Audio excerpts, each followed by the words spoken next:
Gopi Jana Vallabha Girivaradari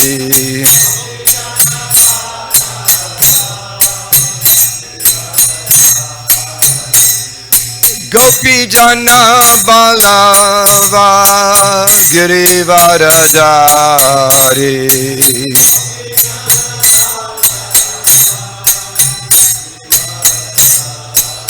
Yasodanandana Vraja Janaranjana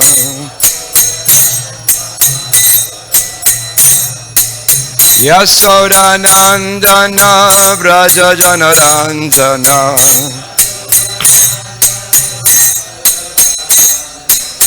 Jamuna Tira Vanachari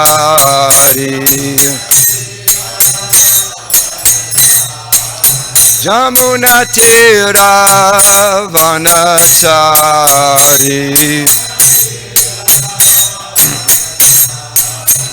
Jaya Radha Madhava Kunja Vihari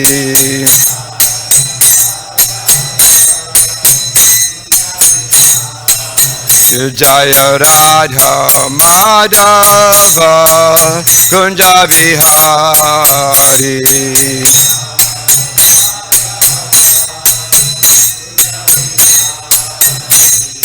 Gopi Jana Vallabha Girivaradari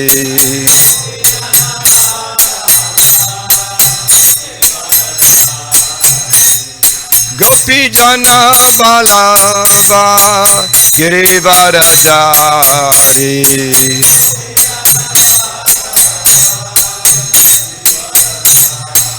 Yasodanandana Vraja Janaranjana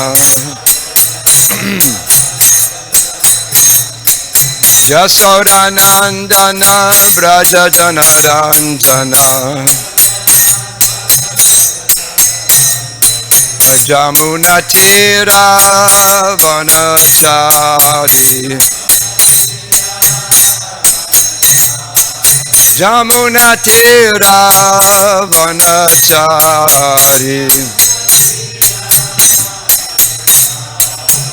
Jaya Rukmini Dvakarish Rukmini Dvakarish Rukmini Dvakarish Rukmini Dvakarish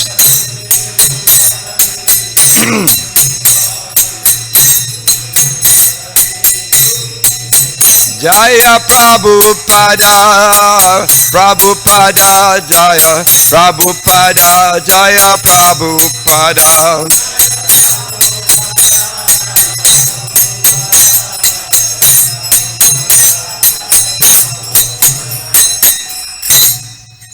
Jaya Vishnupad Paramahamsa Prabhupada Sutrata Sri Srimad His Divine Grace A.C. Bhaktivedanta Swami Srila Prabhupada Ki Jai Jai Vishnupad Paramahamsa Prabhupada Sutrata Sri Srimad His Divine Grace Srila Bhaktisaranta Goswami Maharaj Ki Jai Anati Kori Vaishnava Vrinda Ki Jai Namachar Srila Haridas Thakur Ki Jai Prem se kaho Sri Krishna Chaitanya Prabhu Nityananda Sri Advaita Kedar Har Sivasari Gora Bhakta Vrinda Ki Jai Shri Shri Radha Krishna Gopinath Shami Kunwari Kun Giri Govardhan Ki Jai Shri Vrindavan Dham Ki Jai Shri Mayapur Navadvip Dham Ki Jai Jagannath Puri Dham Ki Jai Grantaraj Srimad Bhagavatam Ki Jai Jamuna Mai Ki Jai Ganga Mai Ki Jai Srimati Tulsi Devi Ki Jai Srimati Bhakti Devi Ki Jai All glories to the assembled devotees. All glories to the assembled devotees. All glories to the assembled devotees.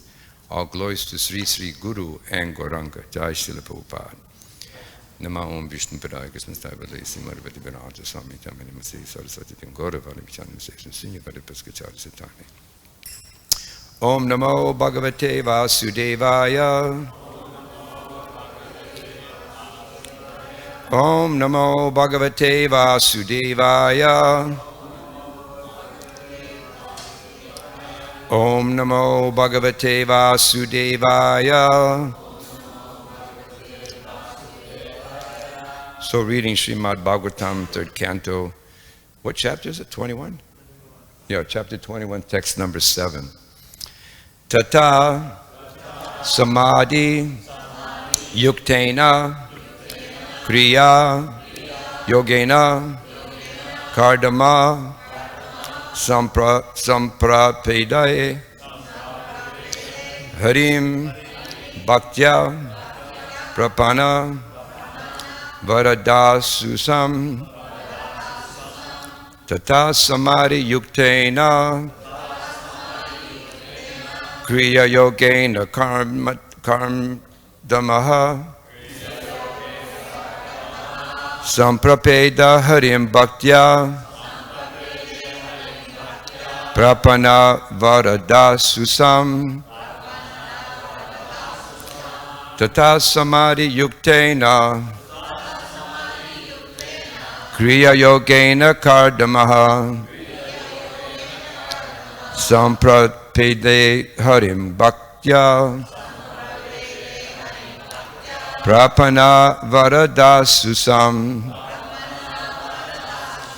Tata Samadhi Yuktena Kriya Yogena Kardamaha Samprapede Harim Bhaktya Prapana Varadasusam.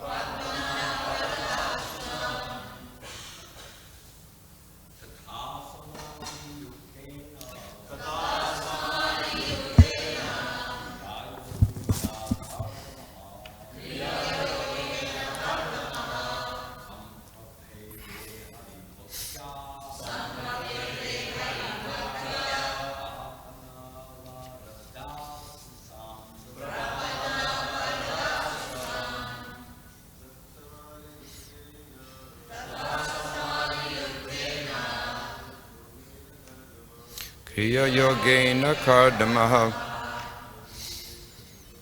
Samprapede Harim Bhaktya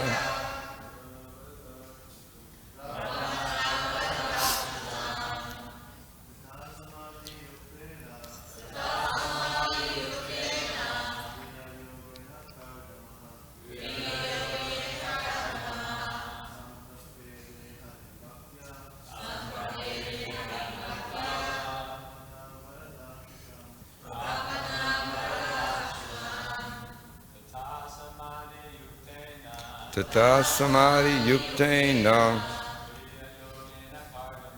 Kriya Yogena Kardamaha Samprapede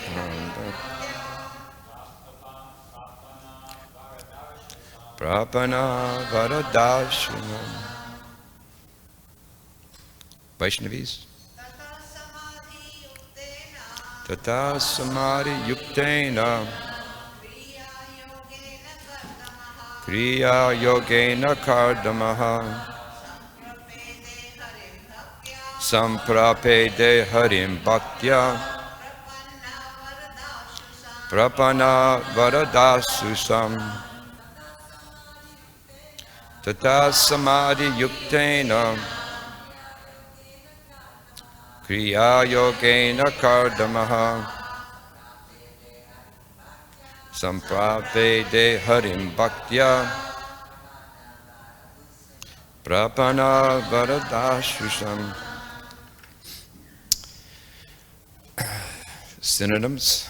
Tataha, then, in that penance.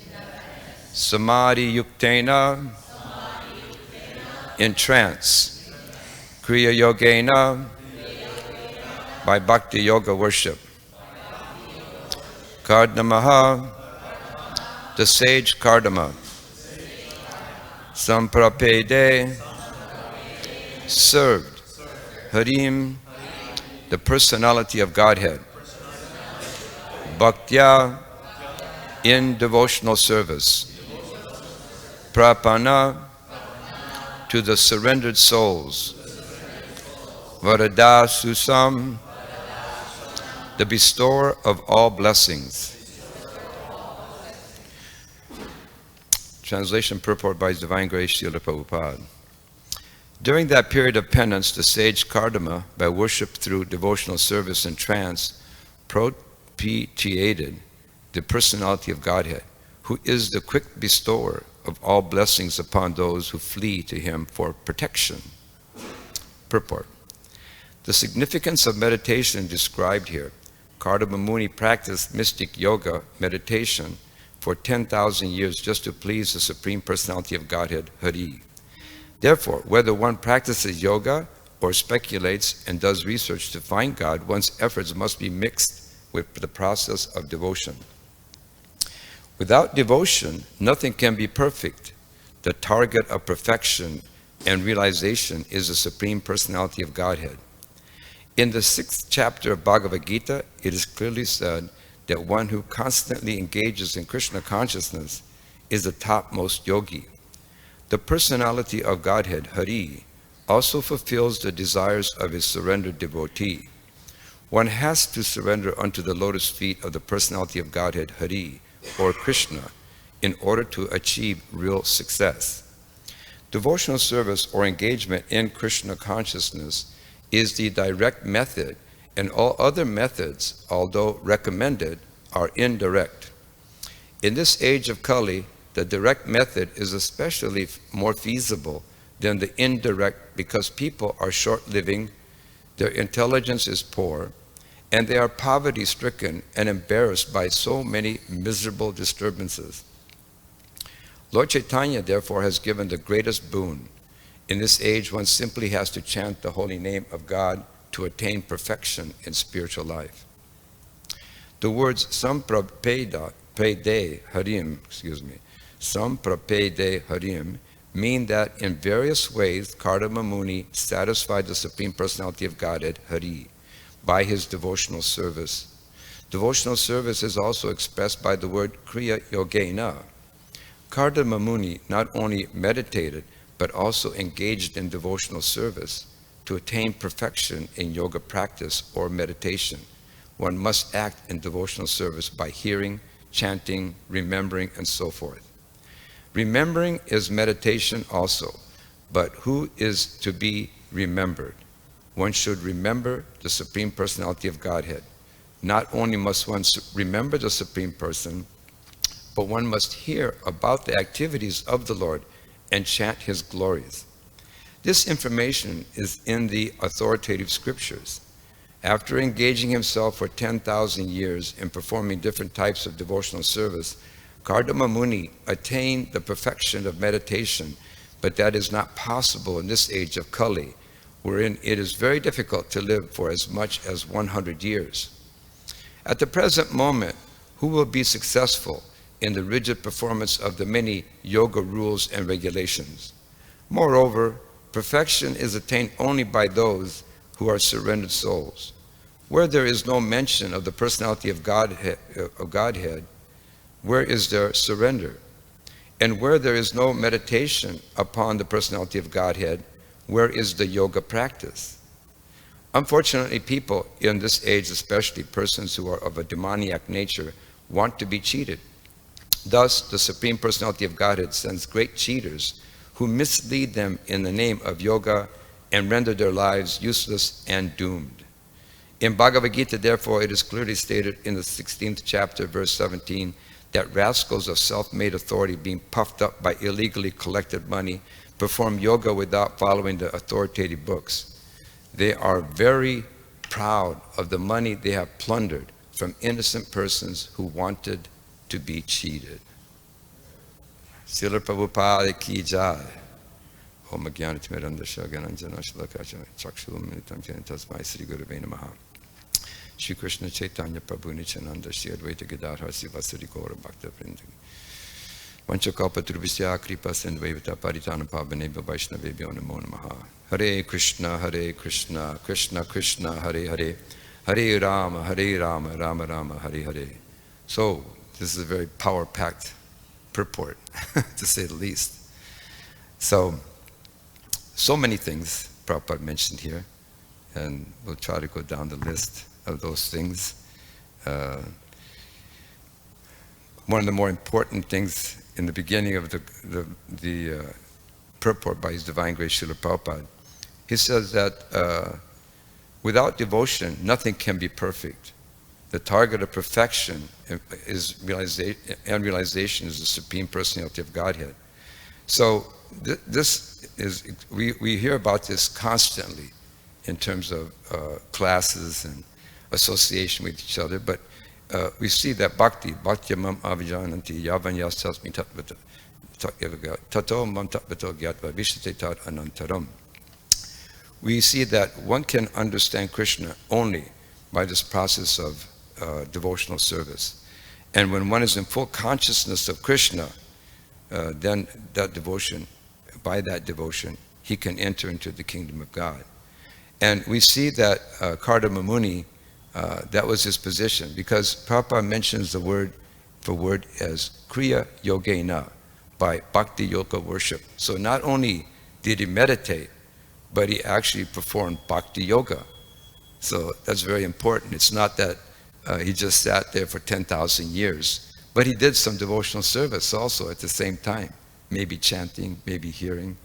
It wasn't explained here, but Prabhupada does say that he performed devotional service, not just yoga meditation. And in the Bhagavad Gita is described yoginam api sarvesham man gaten nantaratmana shradavam bhajate yomam same yutato same yutatamo mata. Yes, that these yogis that are very sincere or have great faith in Krishna, who always abide in Krishna, who always remember Krishna, think of him within himself, within the heart of the living entity, and renders transcendental loving service. He's most intimately united with Krishna, and he is the highest of all. And Krishna says that that's his opinion. So we see that Kardamuni was a very special person. Not only did he meditate, but he was actually the highest person possible by Krishna's opinion. And when we think of yoga, we think of just some postures, but yoga has different aspects to it, such like karma yoga. Karma yoga means that one works without any fruitive result or desire. And just like when a person comes to this temple to Krishna consciousness, we try to get them to be involved in karma yogic activity immediately. Like somebody comes in, we say, folded hands, my dear sir or madam, how would you like to go into the kitchen and cut a bucket of potatoes? Yes, karma yoga, without any fruit. We don't pay them. We just ask them, please do some service for Krishna. So this is karma yoga. And we see that karma yoga is very powerful, that just by watching that individual, in due course of time, they become more and more purified, and their meditation becomes more and more on the Supreme Personality of Godhead.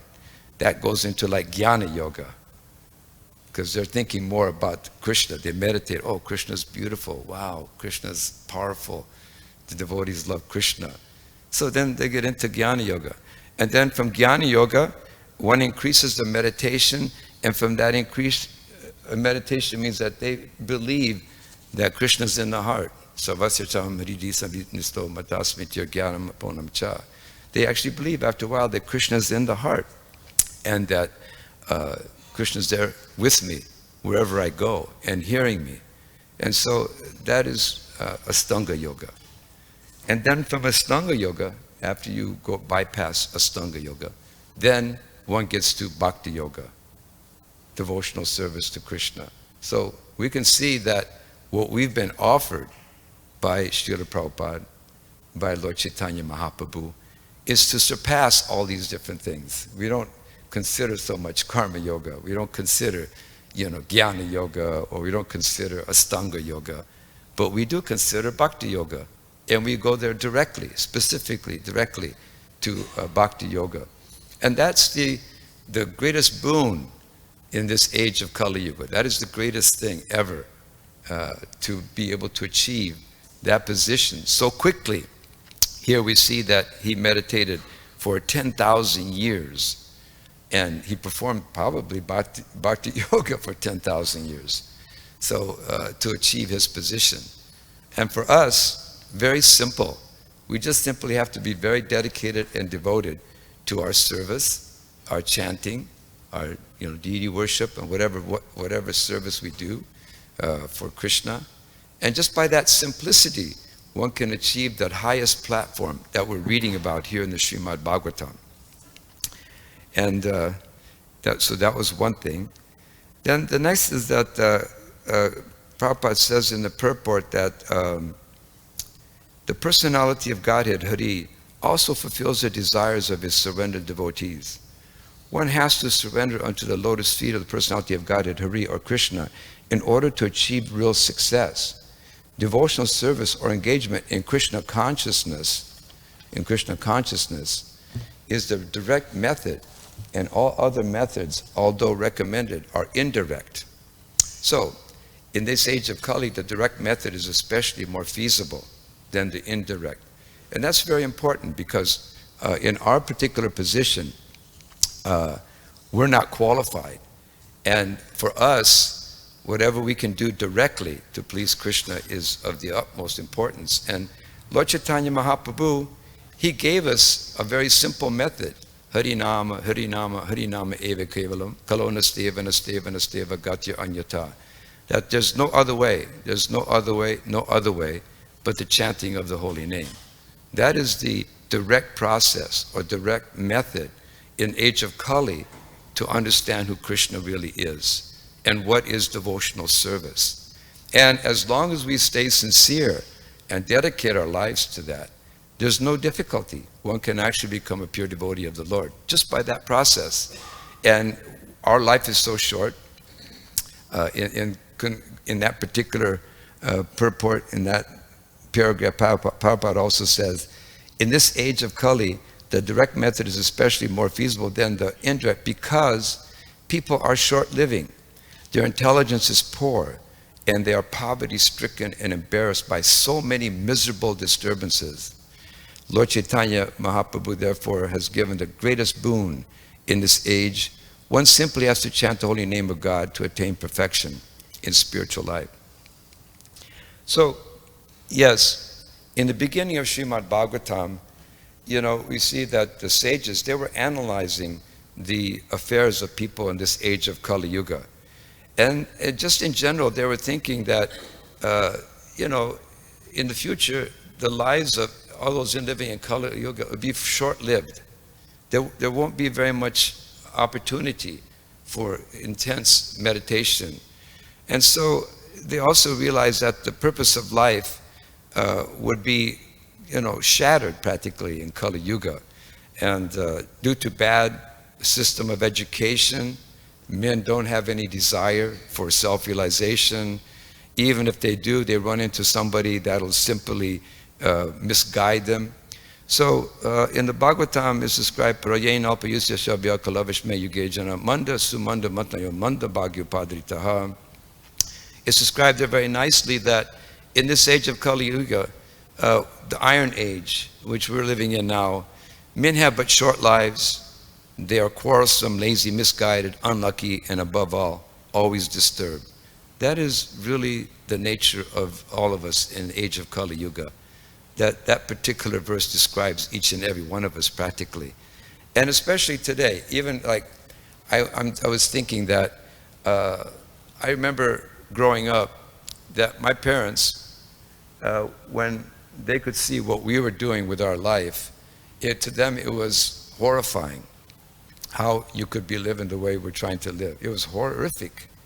And it was horrible to them. So here I am now at over 70 years old, and I'm looking at society today, and I'm horrified. I'm horrified at the nature of how people are living and how they're thinking. And we see that Kali Yuga is progressing. No more than 50, 60, 70 years ago, things were a certain way. Now, 50 years later, it's horrific. People are so abandoning so many principles. And talk about quarrelsome. If you take a look in society today, people are quarreling left and right every single day. There's a hot and cold war constantly going on somewhere in the world. And you're having to read this and watch it and see it. And you're just thinking, wow, is this the end of the world? Or what's going on? I would say that my parents think that if they saw it today, they would say, I'm glad I'm dead. I'm glad I don't have to be part of this whole situation, because it's that horrific, and Kali Yuga is progressing. And so we see that the reason that it is because, of course, the duration of life is short, but not because of less food, but because of irregular habits. In Kali Yuga today, people have such irregular habits. They're overeating, over sense gratifying, over dependence on another's mercy. These things are going on, and it's becoming more and more like that. And there's such an artificial standard of living, and that's increasing. And it just didn't start now, but many thousands of years ago, the great sages decided, let's come together and perform 1,000-year yajna to decrease the urgency of this Kali Yuga, to just slow it down so it doesn't move so quickly. So they actually did a sacrifice for 1,000 years in order to slow it down. But still you can see how fast it's going, constantly. So people in general in Kali Yuga, they're very lazy for spiritual emancipation. They have no desire for it. You can talk to so many people and you can say, you know, do you want this book? And say, I don't want that. I don't need that. I don't want it. Don't give it to me. Give it to somebody else. Because people don't want it. They really don't want it. And it's only by the mercy of a devotee that somebody gets that book. Because the mercy of the devotee is that they go out and do that service regardless, every day. Even though so many are telling them, get lost, I don't want it. Still the devotee, the next day, recoups himself, chants his rounds, sees the deities, takes prasadam, and goes out again. And he can hear 100 people that day tell him, get out of here. I don't want this. I don't need it. And so just like the sages of Naimisharanya, nobody asked them to make that sacrifice, but they did it because they wanted to save the conditioned souls. So that is really Krishna consciousness. That's the purpose of Krishna consciousness. And we as devotees, we have to become more and more understanding that people in Kali Yuga, they're very unlucky and misguided, and above all, always disturbed. If you go out into the street and you have to approach and speak to people, you'll know what that word means, disturbed. They are disturbed. They're angry. They blame everybody. Blame Trump. Blame Biden.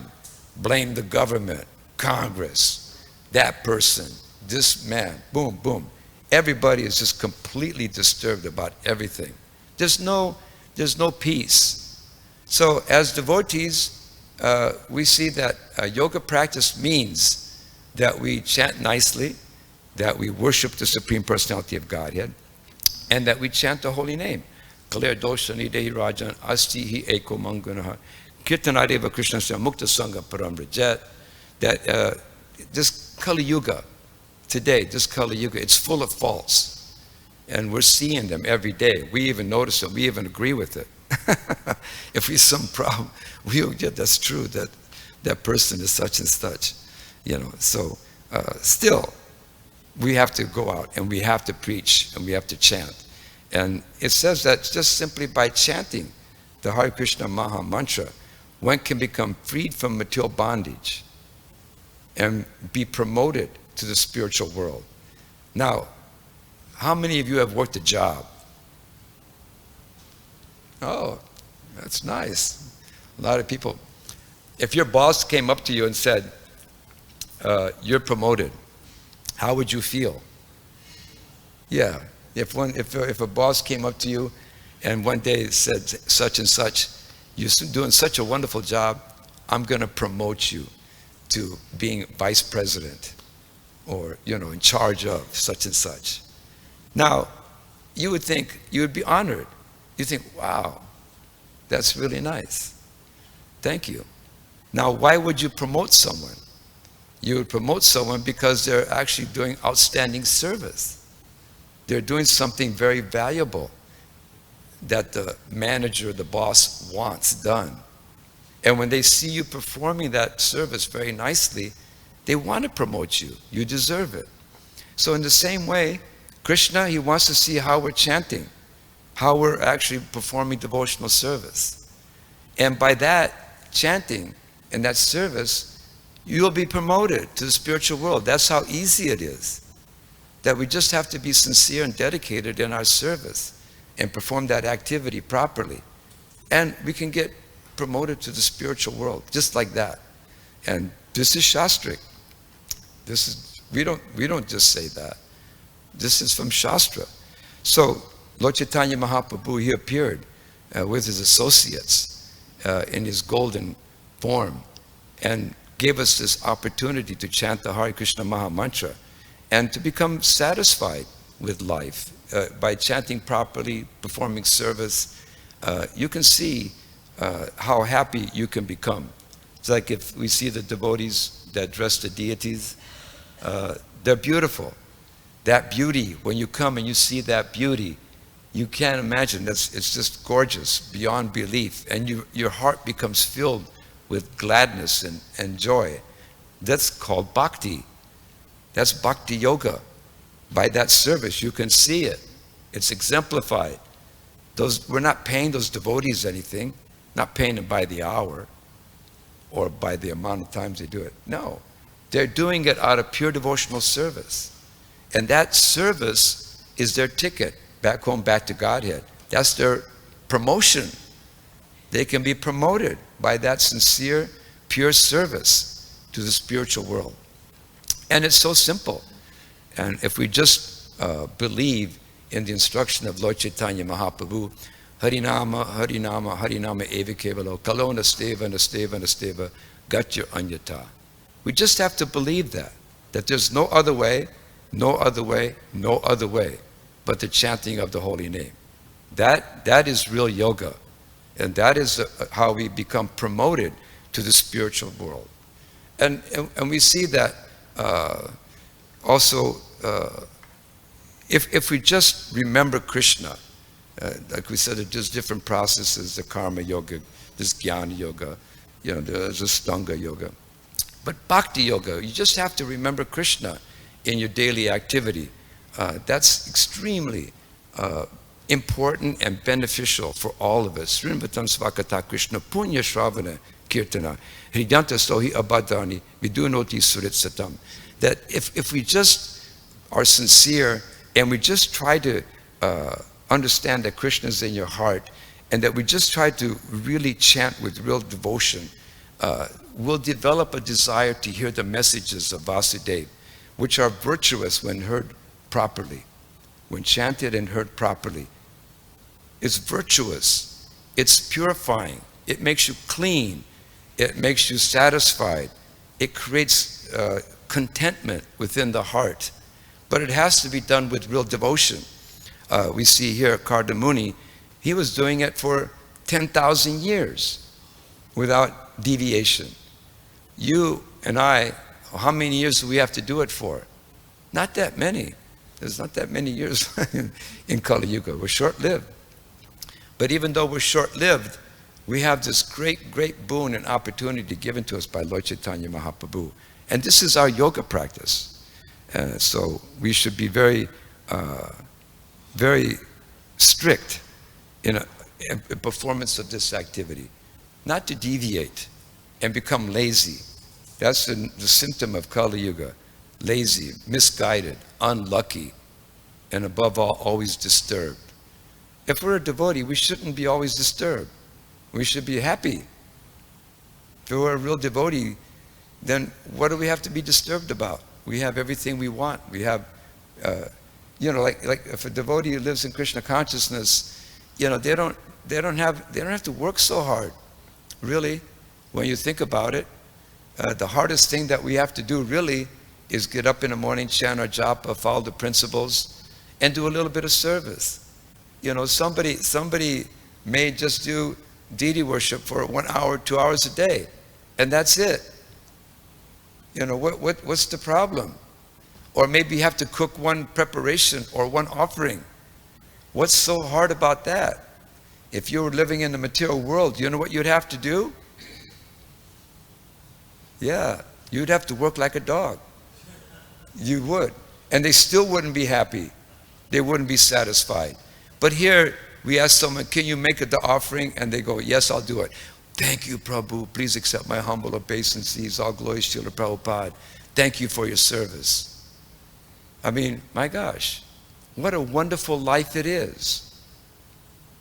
What a wonderful life. How can you have a better life than this? You do a little bit of service, you chant Hare Krishna, and be happy. And this is real meditation.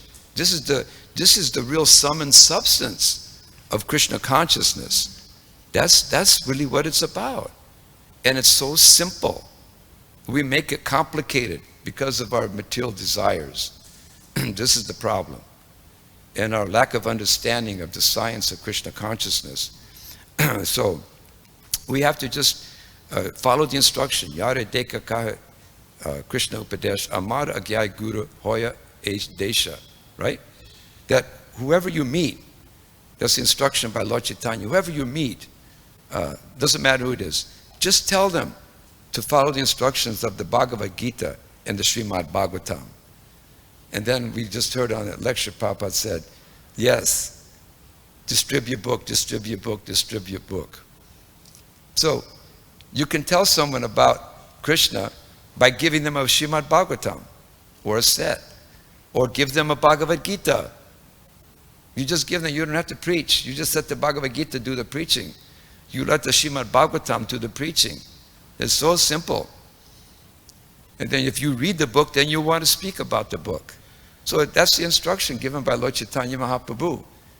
Teach everybody you meet, no matter who it is, wherever you meet them, instruct them to read and go by the instruction of Bhagavad Gita and the Srimad Bhagavatam. Yes, this is Krishna consciousness. That's what it means. If we don't have that kind of intensity within us, then we have to come up to it.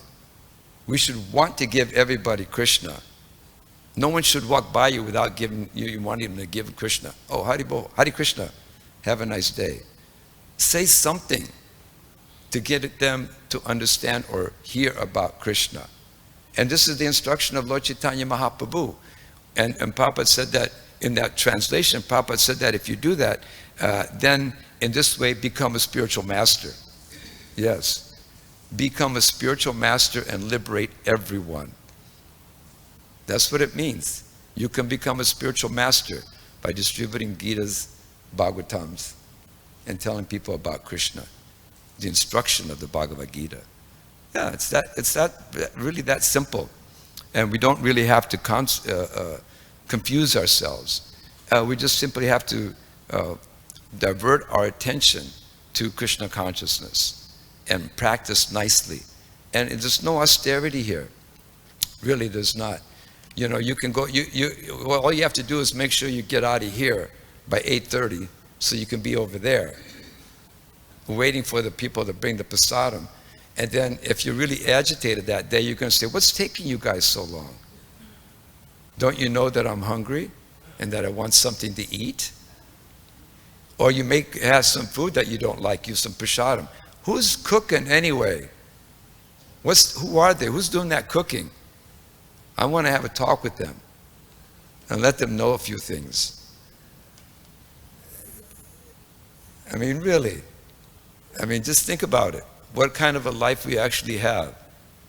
And what do we have to complain about? Literally. Nothing. Absolutely nothing. Some of us, we're not even responsible for a family. You don't have to worry about a wife or a kid. You just have to worry about yourself. And that's sometimes difficult.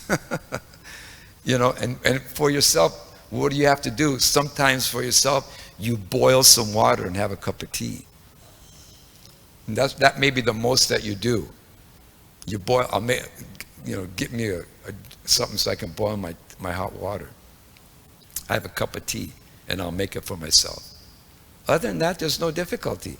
But the thing is that the devotees that are doing that service, they're actually making a lot of advancement. And we may not appreciate that, but they're cooking 7 days a week without complaint. I can tell you, they don't complain to me. If they complain to anybody, they'll complain to me. They don't complain.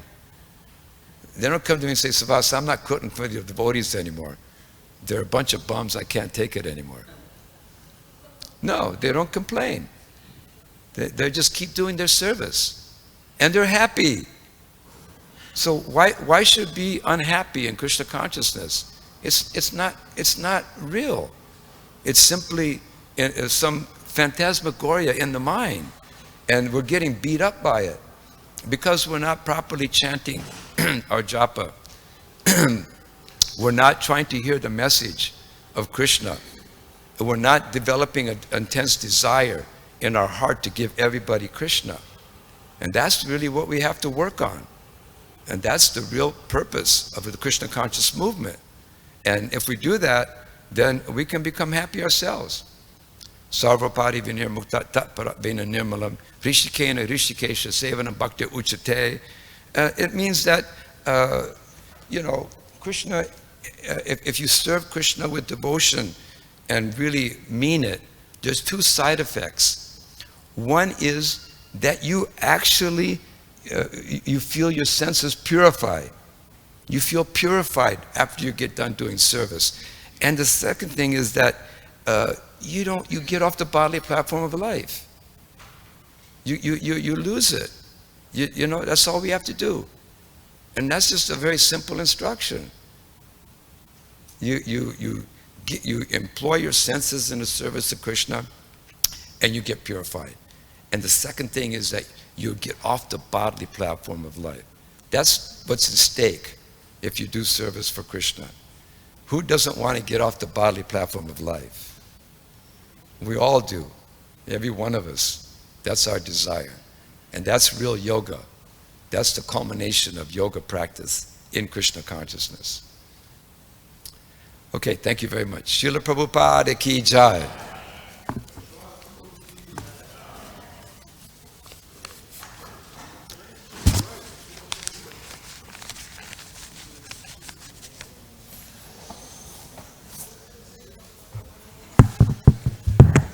For me, it's chanting and reading, especially reading.